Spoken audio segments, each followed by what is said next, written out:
افسانه‌های جالب، قصه‌های رنگین، دلیری و چالاکی قهرمان‌های افسانه‌ها در برنامه خواب شیرین برای بچه‌های عزیز و شیرین از رادیوی تاجیکستان.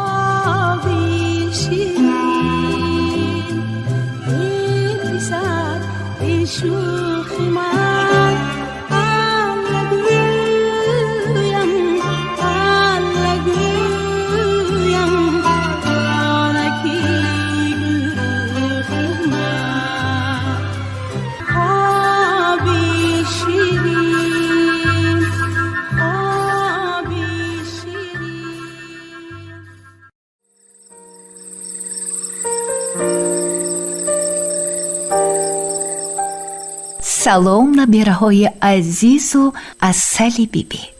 باز وقتی افسانه خوانی رسید. امشب من با شما از افسانه های خلق تاجیک یک افسانه عجایب و غرایب بوی ظالم و کلی زیرک را میخوانم.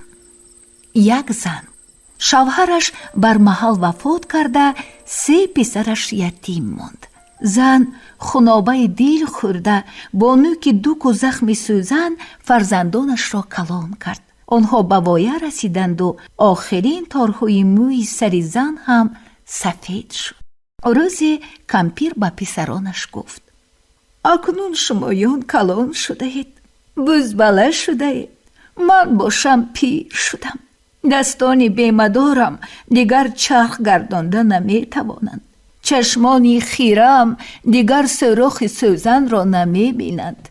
روید پسرکانم، مردی کاری کنید، نان خود را یافته خورید. پسر کلانیش این گپ را شنیده گفت: مادر جان، من تنی صحت، دستانی پرقوت دارم، میروم مردی کاری میکنم، هرچی یابم گرفته میارم. کمپیر نان پخت، با یک رویمال بسته به پسرش داد و او را گسیل کرد. جوان رفت و رفت، به یک شهر رسید. پرسجو کرده حوله یک بای را یافته دروازه‌اش را تق تق کرد.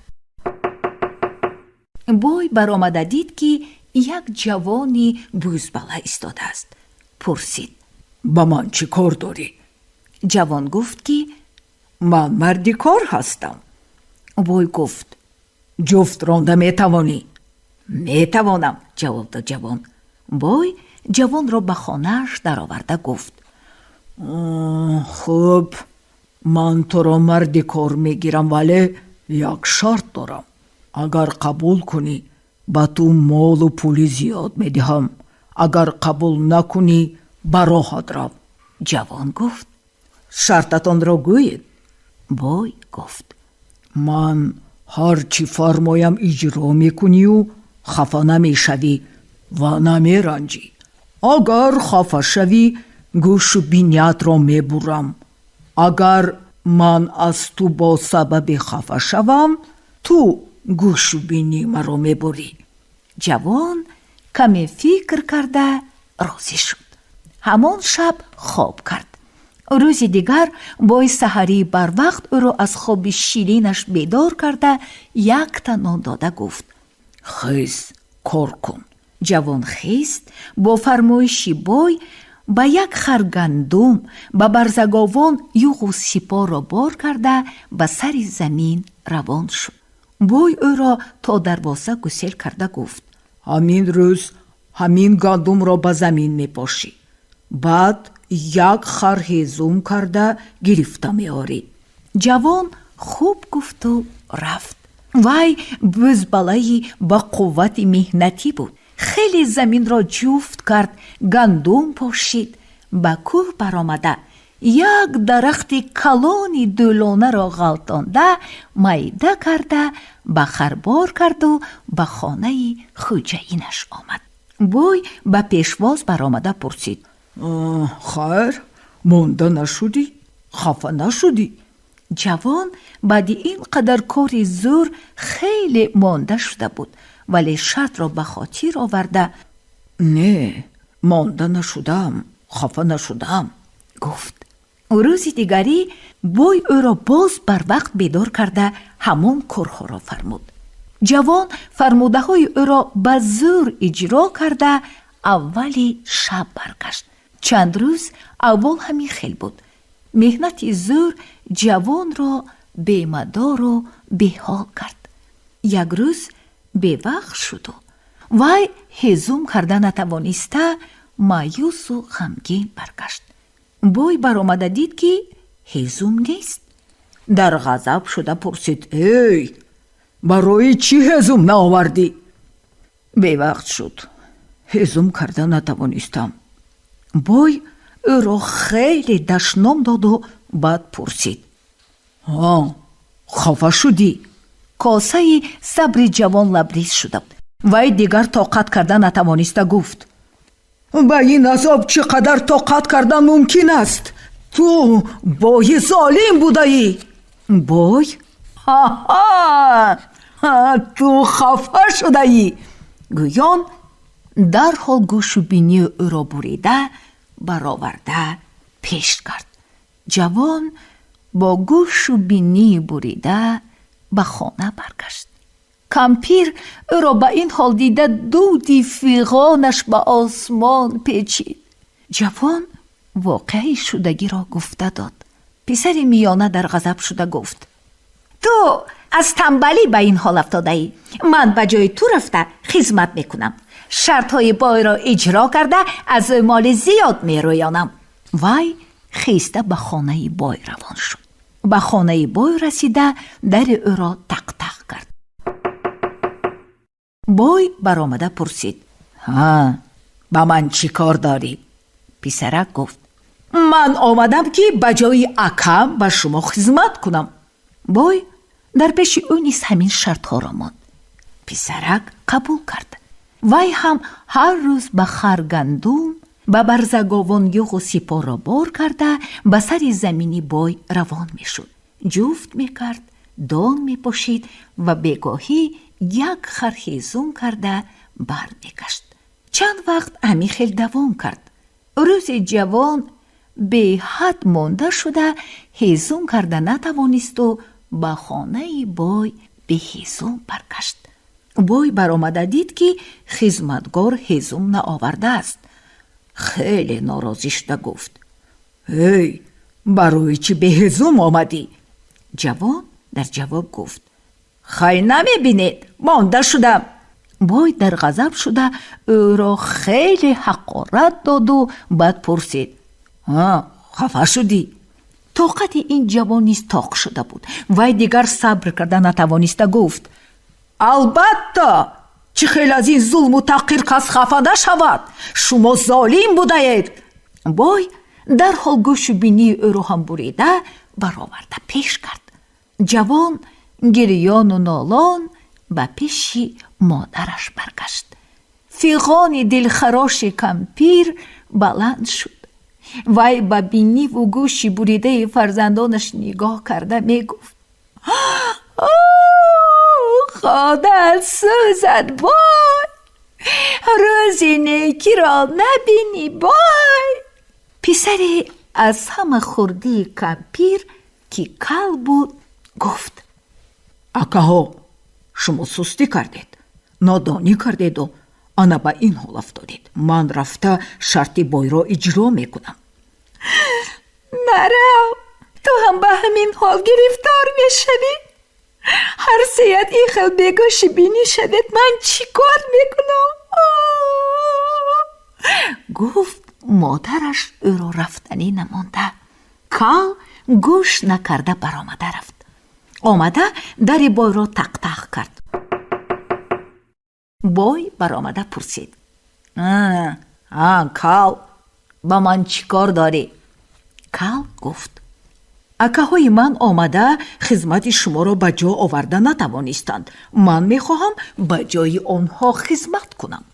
بای او را در آورده همان شرطهایش را گفت. فردا شد. بای سحری کل را بیدار کرده به جفترانی فرستاد. کل به سر زمین آمده یک خرگندم بای را به چقوره ریخت و در سایه درخت مزه کرده خواب کرد. بگاهی شد. کل یخ و سپار بای را شکسته به خر بار کرده آمده خوجین را جیغ زد. من هیزم گیره گفت. بوی پرسید. ای کال جان، این هیزم قاق را از کجا یافتی؟ کال گفت. همان یوغ و سپارتان را شکستم و بار کرده آوردم. برای چی این طور کردی؟ غضبش را به زور نگاه داشته گفت بوی. خوجین، مگر خفه شدید؟ بوی غضبش را فرو نشانده گفت. نه، خفه نشدم. خفه نشده باشید گفت کال، تا پگاه یک جفت و سپار دیگر تیار کرده مانید. کال باز پگاهی بر وقت به جفترانی رفت. گندم را ریخته به حضور خواب کرد و بگاهی یوغ و سپار را هیزم کرده به خانه بوی برگشت. بوی درون سوخت، اما چیزی نگفت.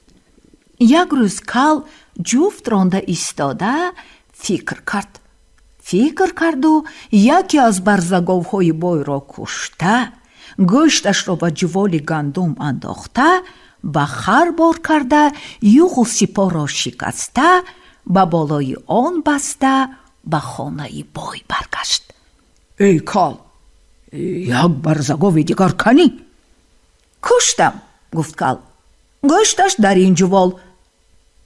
بوی بابا، مگر خفه شده؟ بوی دندان به دندان مانده گفت. نه، خفه نشدم. کال همین خیل هر روز گندم بوی را به زمین میریخت، یوغ و سپارش را می شکست، برزگاوش را می کشت. بوی دید که خانه خراب شده ایستاده است. به زنش گفت. این کال همه چیزی ما را نابود کرد. طاقتی من طاق شده ایستاده است. خفه شدنم معلوم می شود و گوش و بینیم را می برد. یگان علاج خلاصی از دست او گریخته رفتن است. زنش مصلحت را معقول دانست. اولی شب بوی و زنش بار و بندشان را تیار کرده، چیزهای قیمت بهایشان را در یک صندوق انداختند و آخری شب گریخته رفتنی شده خواب کردند. خوابشان که بور، کال هوشیار چیزهای صندوق را برآورده در یک جا پنهان کرد و خودش به صندوق در آمده خواب کرد. بوی و زنش نیمی شبی خیستند و بار و بندشان را گرفته راه گریز را پیش گرفتند. روز شد، مانده شده در لب یک چشمه دم گرفتند. بوی به زنش گفت. چای جوشان، یگان چیز خوریم. گوش نشدم.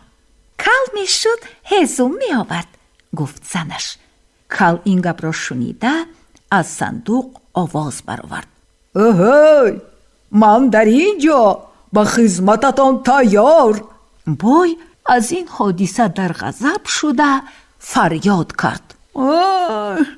ای کالی لعنتی، یک انبار غلم را یک دانه مانده نیست و نابود کردی. باز یک صندوق چیزهای قیمت بهایم را غارت کرده از قفای ما آمدی. تو انصاف داری یا نه کال؟ ای خوجین، میبینم که خفه شده اید گفت کال. بوی خودداری کرده نتوانسته باز هم بلندتر فریاد کرد. بعدی همه این نامعقولی تو من خفه نشوم، کی خفه می شود؟ انا شرط را بوی دادید گفت کال. کرد را از میانش کشیده، گوش و بینی بوی را بریده پرتافت و همین خیل از بوی ظالم انتقام اکهایش را گرفته، کال زیرک به مراد و مقصدش رسید.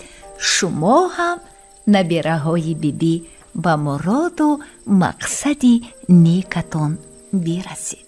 انا همین بود افسانه بوی ظالم و کال زیرک. خواب شیرین از سالکانی بیبی. با شما بودم بیبی افسانه گویتان براحت بانو. خوابی خوش.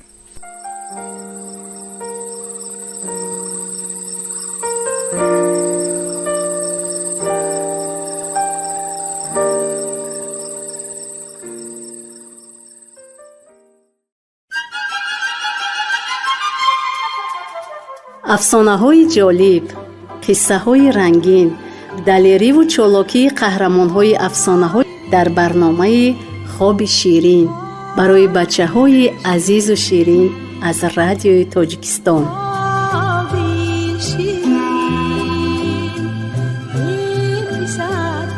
شو